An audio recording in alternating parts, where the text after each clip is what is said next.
I'm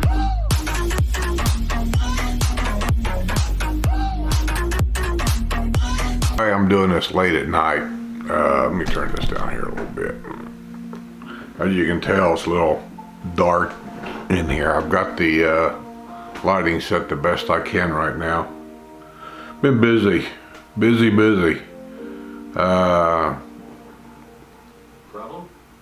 Tired. Question and answer Wednesday. I gotta get this put up for tomorrow. It's around midnight. So it's from Mike Armstrong. Basically says that wants me to do a golf video sometime. So it says, would you do a golf video sometime? Mike, I've done a bunch. Go down to my older videos, go to my list. I don't know if there's a file in there that says golf videos or not, but I've done several of them. Matter of fact, I've done one maybe, I'm gonna say a week ago. It says golfing with Fat Bob. That's what I do. I don't do the whole 18 holes. I just do a little here and a little there and just kind of show you basically what the golf courses look like as far as play goes. So I'll give you an idea. I said, you feel it's pretty easy to get to know some of the golfing folks. Well, it was easy for me to get to know them here because I was the first person to actually buy a house in this neighborhood. I was the second person to move in. So I started the Wednesday golf outing for our neighborhood called the Hillsboro Men's Golf Outing. And then a lot of other neighbors followed suit. They all started their own little groups too for the neighborhood and maybe for other people. I don't know what they do. They got a mixed group here. They got a ladies Fridays golf group here. They got a championship only golf group here. You know, they got all kinds of different groups they've started for one thing or another. And so for me to get to know the different people at golf wasn't hard at all. I don't think it'd be really hard because basically the Villages is known for golf. Are there many tournaments on the Villages courses? Yeah, they sponsor quite a few tournaments as the years go on.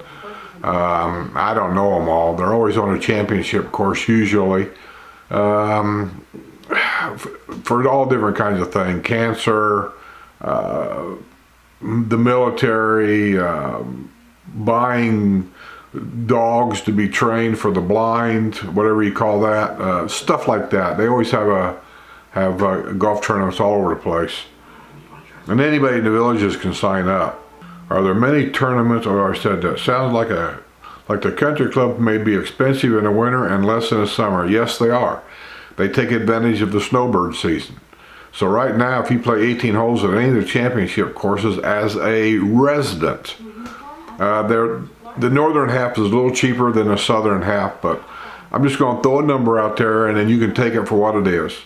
Down here where I'm at, Evans Prairie, Belle Glade, Havana, and there's some more. But anyway, all of them down here are around $66 for 18 holes. Personally, I think that's outlandish because the fairway grass is almost non-existent. The fairways here suck. They don't get any better. And as far as I'm concerned, there's no excuse for it. The greens this time of year suck because they've had so much play during the winter with snowbirds and everything. There's dead spots all over the greens. Right now there's several executive courses totally shut down because they're in terrible shape. So they're way overpriced as far as I'm concerned. Summertime they'll go down because the snowbirds will be gone and they depend on us full-timers to play golf so they can continue making some money.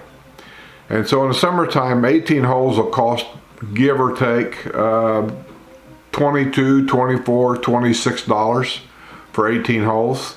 I mean, that's the difference, a lot. But it's not just summertime play. Summertime's the cheapest, the summer months. And I don't know the exact months. I don't have the paper with me right now. But in fall, October 1st, the rates start to go up. And then in January, they go up to the highest point. And then somewhere around May, I think, They start to come back down to the summer rate. Executive courses are always free for residents. If you don't have the cart path paid for in advance, that's what most of us do. It's cheap. It's $144 a year for the cart path, to drive your golf cart on the cart path. It'll cost you $4 a person in that cart that does not have the cart path prepaid to drive your golf cart. If you walk the executive courses, they're absolutely free. Also on the championship courses, if you have a priority membership, it's good for a lot of things, but you also get a larger discount to play on the championship courses also. I don't know exactly what that discount is, but yeah, it's a significant discount to play, and I think you get a discount on some of the in the golf shops for some of the paraphernalia they have in there, that you'll get a little discount there too.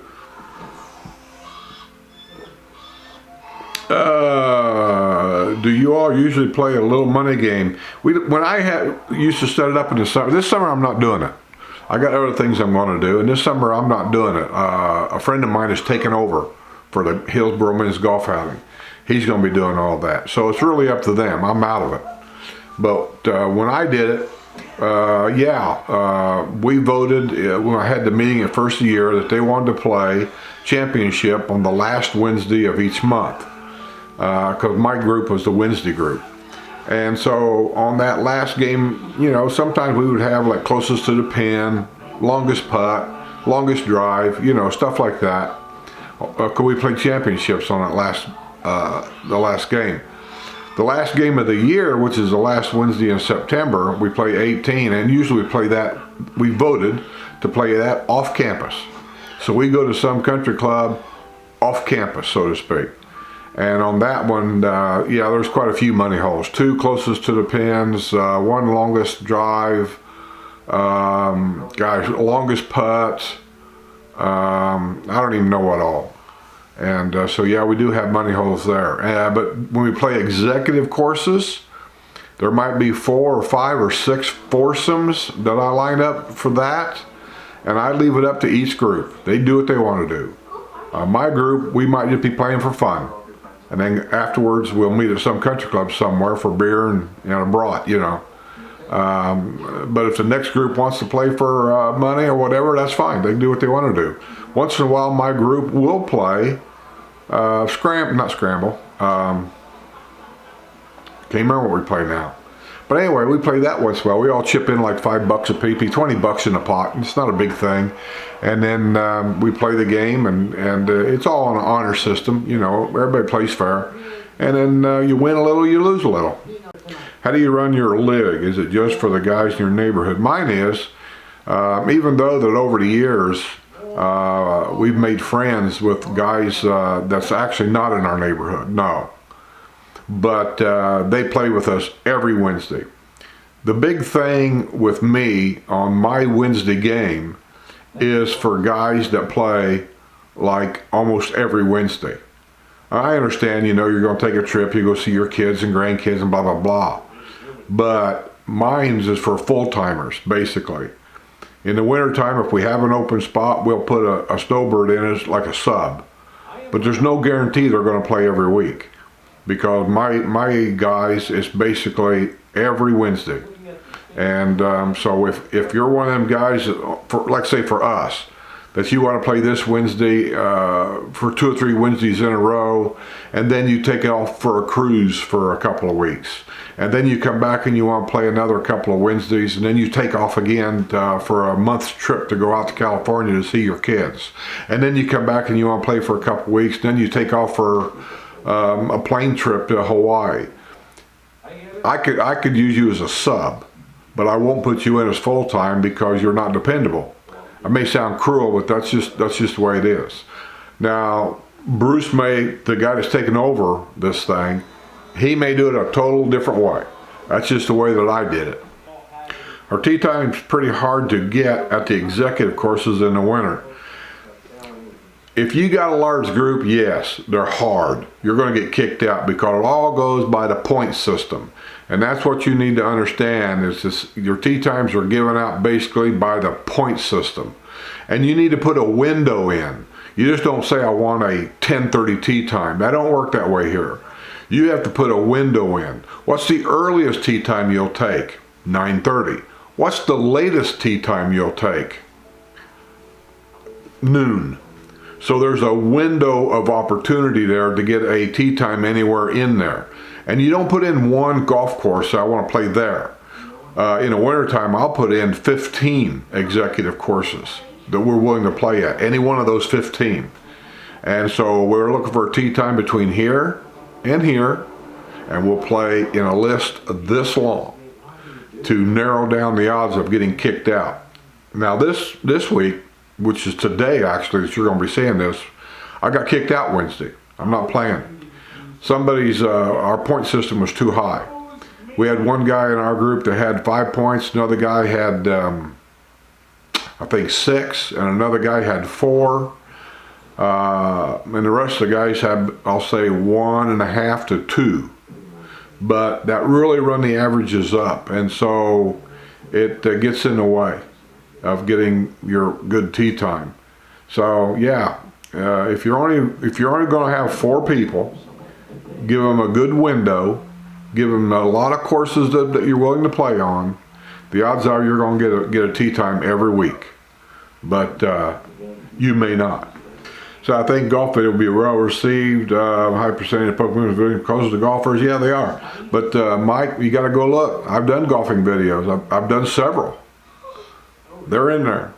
Let's see if I had another. Somebody else, Rick. Rick sent me things wanting to know about gutters and garage doors. Plus, I got an email from somebody else. And I know I sent all you guys this information, and I don't know why you're not getting it. But anyway, I'm going to do it right here, so you got it. If you want gutters or you want your ladders installed in the garage, here's a guy I use. He's done a great job. I know neighbors that use this guy. He's done a great job. He's a good kid. Stipes, S-T-I-P-E-S Gutters. That's the name of his business, Stipes Gutters. 352-390-7744. Tell him I told you to call. And if you've got a garage door problem, this guy wanted his motor replaced or something, I forget what, a garage door problem. You want to call the guy that installed it around here. That's Romac. I wouldn't call nobody else because Romac has all the stuff for every garage door in the villages. Romac, 352-748-4575, and they can take care of your garage door. Rick Ward says, greetings from Australia. I can tell by the rate of your videos you're a busy man. I am still very keen to do a collaboration video with you. Oh yeah, I know, yeah. Hey listen, when you get here, if you want to sit down and do a video back and forth, one for your channel, one for my channel, I'm good with that if I'm here. But as far as everything else goes, you know, selling t-shirts and hats and all that kind of stuff through your store, I pretty much do that on my own. I like to be in control of things, and that way I take the orders, I charge what I want to charge, and then I ship them out myself. That way I know they're shipped out. So anyway, I mean, that may not sound like the modern way of doing things, but I'm just kind of an old-fashioned kind of guy, and so my dad and my grandpa always taught me if you want to get something done and done right, you got to do it yourself. So I do. But yeah, when you get here, give me a text or whatever. If you want to have a meet and a greet and do a video where I interview you, you interview me, that's fine. We'll see where it goes from there. I mean, I don't know what you're looking for. So yeah, just give me I may not be here because I just bought this big gray bus and we're getting ready to take off in May. And I don't know where it's going to lead me and where I'm going, when I'm going to come back or any of that. So there's a lot of things in the air right now. Florida Fun Prof. Oh, this is the guy that had all them questions. And remember I told you on the last video last week on Wednesday, I said I think some of them seem kind of goofy, but I'm going to tackle them. I lost them, but I couldn't find them. Well, he sent them to me again. I thank you for that. And I'm going to answer them the best that I can, and I'm going to just be straightforward about most of them, because some of the things you asked, I have no idea. Okay, here's the first question. I heard that on the squares, if guys have their collars up, it means they are pilled up, so to speak, and ready for action. Is that just a silly story? And then he put a little quotation out there that says, hey, people drive golf carts in the stores, so I believe anything. You're right about that. They do drive their golf carts inside of stores. I was there when it happened. I couldn't believe it myself. But I don't know. I never heard of that. I've been down to the square many times, to be honest with you. Most people around here, this is kind of a relaxed community when it comes to dress. We all wear shorts like every day. Flip-flops or something like that. Sneakers every day. And a t-shirt every day. 99% of the guys that I associate with usually wear a golf shirt, you know, with a collar on it, because you got to have a collar to play golf. That's one of the rules here. Got to have a collar. You can't even go to the driving range here without a shirt with a collar, just so you know. I've never seen it. I just think it's one of them wild things, like the STD story that keeps going around. It's just one of them wild stories that got started and people got a hold of it, and it has no bearing.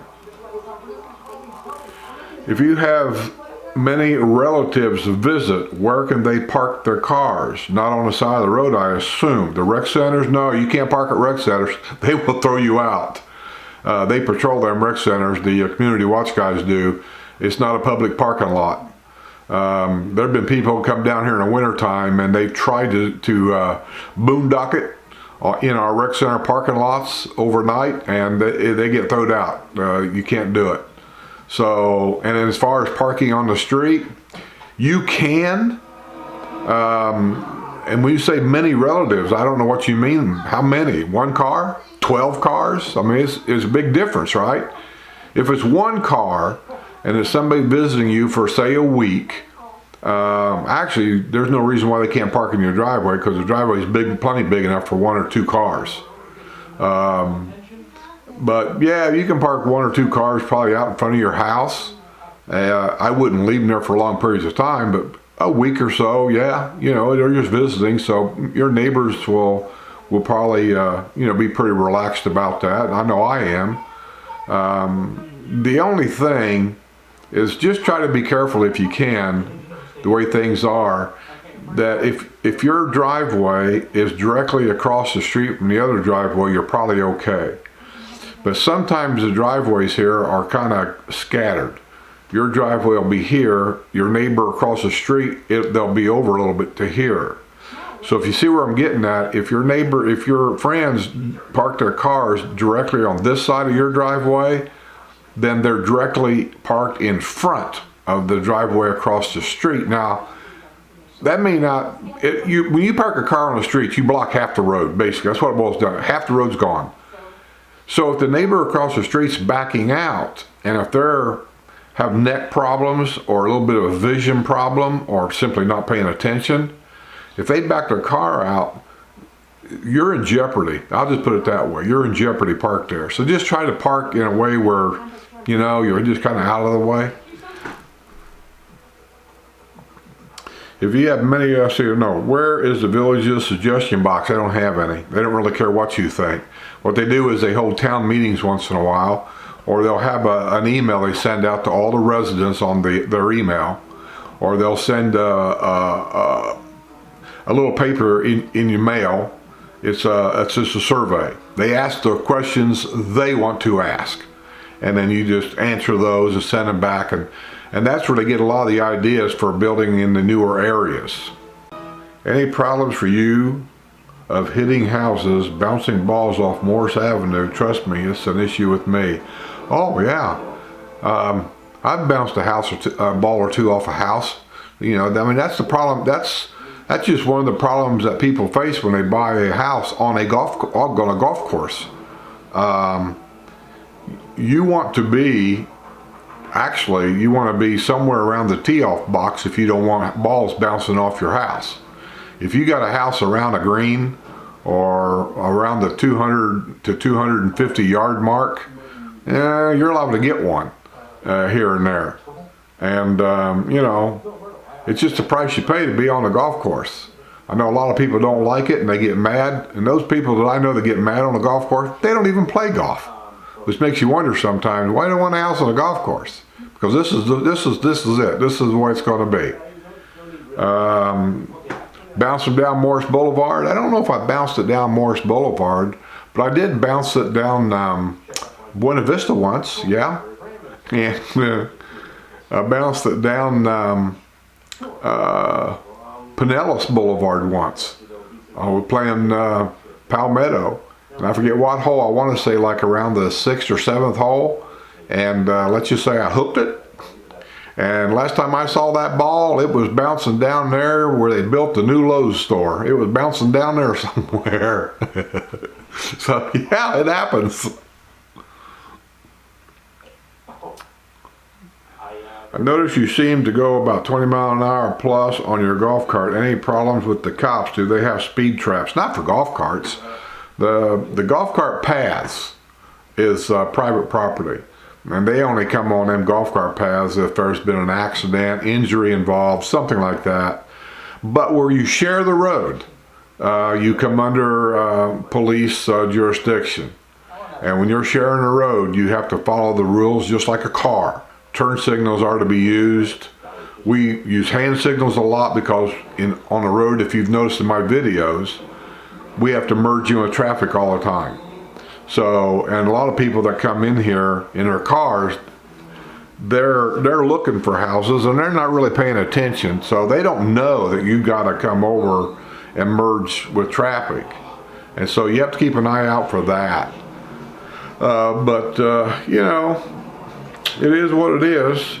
So if you're on them roads, especially during snowbird season, that's when you really see them. You don't really see them that much the rest of the year. But they might be sitting along Buena Vista. They might be sitting along Morris Boulevard.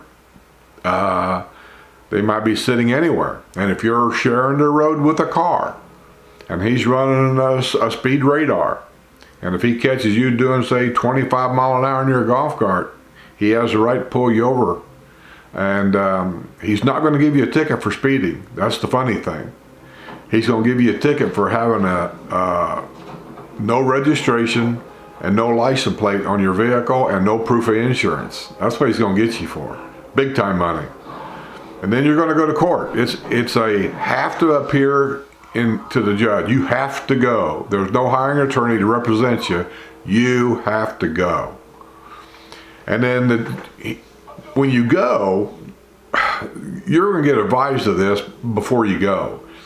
You have to take your golf cart into a certified garage and have it turned back down to the legal speed limit, which is actually 19.8 miles an hour by Florida law, but everybody just says 20. And then he's going to give you a certified paper that he signs and dates and all that information is on there showing that it's been turned down. Because now you're a golf cart. Before, when you're doing 25 miles an hour, in order to go that speed, you have to be street legal. And street legal means license plates, insurance, and registration. So that's where they're going to get you. Now, that ticket, or that, by the time you get done with the ticket and the court costs and a mechanic or the garage for turning it down to 20 miles an hour, you're going to get somewhere in the neighborhood. I've heard anything as low as $250, and I've heard as high as $500 by the time all this is said and done of getting things back to where it should be. So just be very careful. Do they nab people in golf carts under the influence? Oh, there's more than just a cops that'll nab you for that. Actually, the gate guards can have you arrested if he suspects that you've been driving drunk in your golf cart. Anybody else could call the police and report your golf cart or where it's at. It's happened to many people here. Bartenders down at any of the places downtown, if they see you staggering out of a bar and getting in a car or a golf cart, he could call the police and report you. So it ain't just cops that'll nab you for drinking. When you're operating a golf cart, you have to abide by state laws. I mean, this ain't Disney World. And the golf carts ain't a ride for people just to go out and play with. You have to know what you're doing. And so yeah, be very careful, because when people's license here gets suspended for drinking, you read it in the paper all the time where they got a 6-month suspension on their license. That means they can't drive a golf cart. They can't get an electric cart. They can't get in a gas cart. They can't operate any motorized vehicle. Now, a lot of them just don't get it. And so they get caught again. And it's even worse the next time around. So, just be very careful. Just do what you're supposed to do. Don't get drunk. Have a couple of beers, enjoy yourself. And when you go home, just, stay on your side of the road. I assume Villages provides internet access in the rec centers. They only provide internet access in the regional rec centers only. And even in the regional rec centers, you have to have your resident ID number to sign in, and your password will be your golf ID number that they give you when you buy a house. There's been so many people here that say, oh, I don't play golf, so I don't need that number. Well, maybe you won't. But if you go to a regional rec center and you want to sign into the internet, it's going to ask you for your golf ID number. And if you don't have it, you're not going to have access to the internet. So whether you play golf or don't play golf, keep a record of those numbers. In country clubs, no, there's no Wi-Fi in the country clubs. Those country clubs are not run by the Villages anyway. Those are just a bunch of buildings he leases out to people, and they run the golf course, and they have the restaurants. So, no, I haven't been into any of these country clubs that has internet access. Sales office, that's a maybe. There might be internet access in a sales office. What about the squares? No, there's no internet access in the square, and there's no internet access at any of the pool areas. Do we see any electric bikes there? That's interesting. You should ask that, because I'm starting to see an upswing in that. Now, I'm not going to say I've seen hundreds of them. I don't. But I am noticing one every now and then, and I never used to see any. And now I'm seeing them every now and then. I asked a guy, he had a three-wheeled electric bike. And I asked him about it. He told me here, and he had a good reason for it. I said, why you got an electric bike for? You buy the bike for exercise, I guess, right? He said, yeah. I said, why the electric bike? He said, sometimes he's got a heart condition, and I didn't know that. And he says, I take my bike out for exercise, and he said, sometimes I have a hard time getting back home. He said, because I went too far, and the electric bike gets him back home. So, yeah, I can see why they're getting more popular, especially in an older area like this where people, have issues. So, knees get sore, their hip doesn't, you know what I'm getting at. And so the electric motor kind of helps them get back home.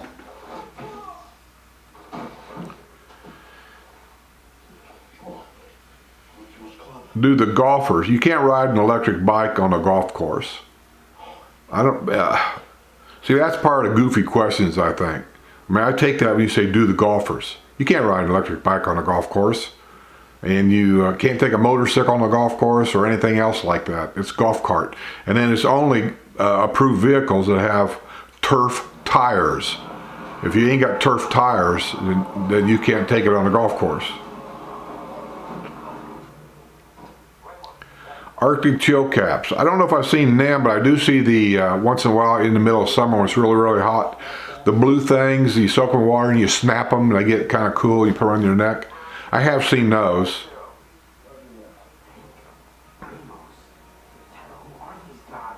And tack glasses. I've seen a few. Not very many, but I've seen a few.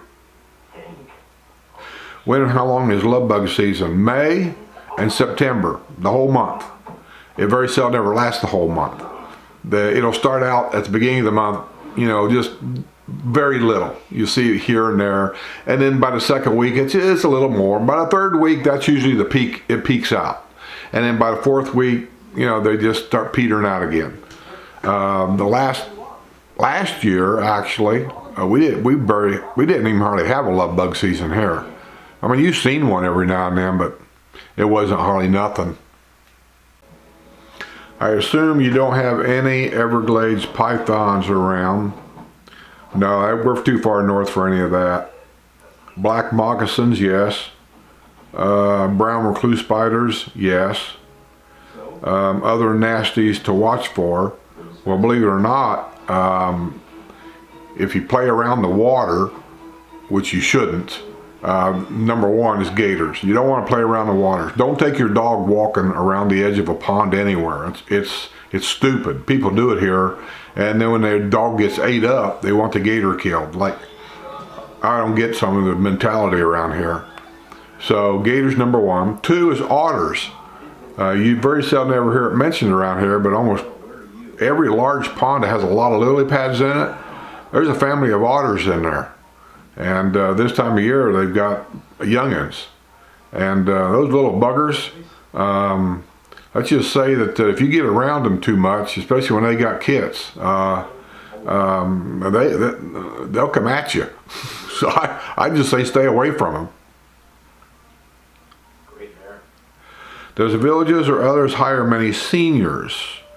Matter of fact, I think inside the villages, inside the bubble, so to speak, that would be your community watch, that would be your golf ambassadors, that would be your gate guard attendants, that would be your special events security. That would be a lot of things here. But yeah, they prefer to hire within the villages and the elderly people here. One is because we're dependable, and we said we're going to show up at work, we show up. I did it for a while. My neighbor now, he just now took a job as a golf ambassador. So yeah, they hire inside the villages anytime they can. That doesn't necessarily mean that they do it all the time, because if they don't have enough people apply for a specific job, they will hire outside the villages and fill those positions.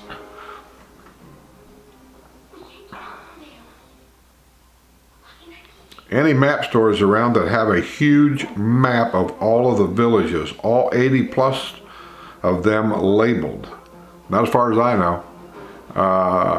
There's 2 maps down there you can get. They come as a set, really. You buy one, you get the other one. Matter of fact, people send me emails all the time, and I have them put like $20 in my PayPal account that's on my webpage. And they send me an address, and I send them one. They only cost $5, but by the time I pay to have them shipped, it costs a minimum of around $7 to get them shipped. And I gotta get stamps, I think. Anyway, I make like $2 or $3 at the end of all of it. We figured it up once. I make like $2 or $3 on it, so it's like $20, and I can send you. But it's 2 maps. One will be north of 44? Yeah, north of 44, all the way up to Orange Blossom, and then the other map is everything south of Brownwood, all the way down to Finney, Southern Oaks, and that whole area down there. Any famous people in the villages? Oh my God, there's lots of them. I don't even know them all. We were talking about that the other day, but Steve Carroll, the actor, his mom and dad lived here. I don't know if they're still here or not. But there's some retired baseball players here. I don't know them all because I'm not sports minded. There's 2 people that I know of that are retired from NASA, which ain't too far from here. I'm not sure exactly what they did. They had something to do with the shuttle. That's all I really know. Man, I don't even know all the famous people that live here. I guess I should be more educated about it, but I'm just not. But yeah, there's a lot of famous people here. Famous, well-known people. There's also a lot of people here that's not well known that in my mind should be. There's an old guy here I know from World War II, still alive, still kicking, that helped capture a Japanese flag during the war. I've seen that flag. Nobody knows him. Makes you wonder, doesn't it? Well, I think that was about it. This video's been long enough. Okay, Florida Fun Prof. There you go. Answered your questions. So I'm going to get out of here, get this thing edited, and get it up there as soon as I can. So until then, I'll see you guys on the other side.